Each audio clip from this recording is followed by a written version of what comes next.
31 जुलाई दबंग कार्रवाई, grand operation New Karachi SHO Mohammad Saud की बड़ी कार्रवाई, हेड मॉरल उमर जमील मौजूद है।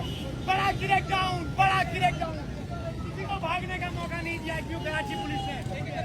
एक आदमी पकड़ने लगा है, आराम आराम से, एक आदमी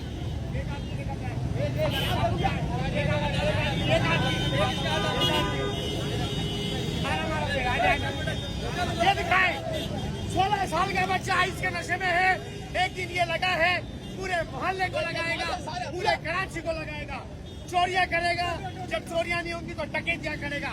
बड़ा क्रैकडाउन।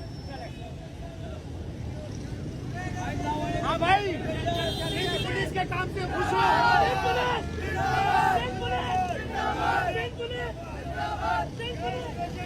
दिखा इस वक्त आवाम खुश है, सिंध पुलिस के काम से आवाम बेहद खुश है।